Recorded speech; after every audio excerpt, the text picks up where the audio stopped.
গল্পটা কেন বলছি যে ওই রংপুর থেকেই ধরো ক্লাস 4-এ যখন উঠলাম তখন হেডমিস্ট্রেস আমাদেরকে ডেকে বললেন, তোমরা বড় হয়ে গেছো, তোমরা এবার বিদায় হও। এটা গার্লস স্কুল। কোথায় যাবো বলে, রংপুর বয়েজ স্কুল একটা আছে, জেলা স্কুল, ওখানে যাবো। ওটা অনেক দূরে। আমরা ভীষণ কান্নাকাটি করলাম যে এই স্কুল ছেড়ে যাবো না। তোমরা বিশ্বাস করবে না, 3 রাত আমরা কেঁদেছিলাম 8 বন্ধু।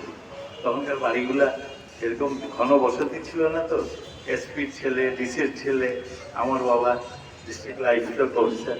আমরা রাত্রে খুব চেঁচিয়ে কাঁদতাম যে স্কুল ছাড়ো। তো বাবারা বাধ্য হয়ে একটা মিটিং করলেন যে ছেলেরা যেতে চায় না, তো কী করা যায়। ওই স্কুলের ঠিক উল্টো দিকে তোমরা যদি কখনো রংপুর যাও, আমি যাবো দেখতে, এত বছর পরে আমার সব সেই স্কুলে দেখা। তো ওর উল্টো দিকে পুলিশদের একটা school, police line pre primary school.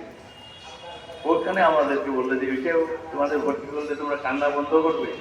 আমরা বললাম ঠিক আছে, কারণ ছুটির সময় দৌড় দিয়ে এসে গার্লস স্কুলে ঢুকে একটা দুটা খেলা, তারপরে ওগুলো দেখি না আমরা স্লিপ করে পড়তাম, ওইগুলো কী বলে জানি না, পড়তাম।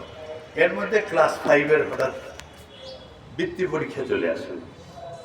তো যেহেতু আমার হাতের লেখা ভালো ছিল, অঙ্কে আমি খুব ভালো ছিলাম, মানস অঙ্ক একেবারে মনে মনে অঙ্ক করতে পারতাম।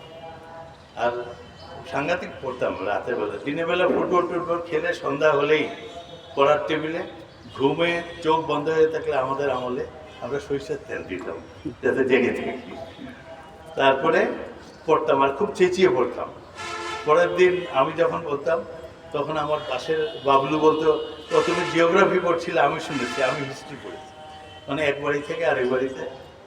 এখন শুনি লোকে বলে সকালবেলার পড়াটা বেশি মনে থাকে, আর চেঁচিয়ে পড়লে মাথার মধ্যে ওটা গেঁথে থাকে। তোমরা তো এখন চেঁচিয়ে পড়ো না, হয়তো আমাদের সময় পড়তাম। এর মধ্যে ক্লাস 5-এর বৃত্তি পরীক্ষা চলে আসে।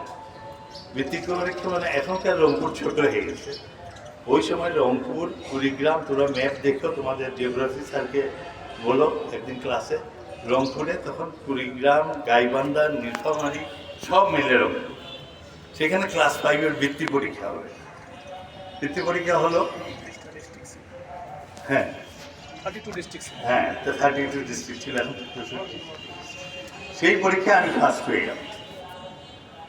ছোট্ট ক্লাস 5-এর বাচ্চার বয়স কত থাকে, ধরো 10-11, ফার্স্ট হয়ে গেলাম। সবাই আমাকে আদর করা আরও বেশি শুরু করলো। সেই যে শুরু, ক্লাস 5-এর বৃত্তি পরীক্ষা 5টা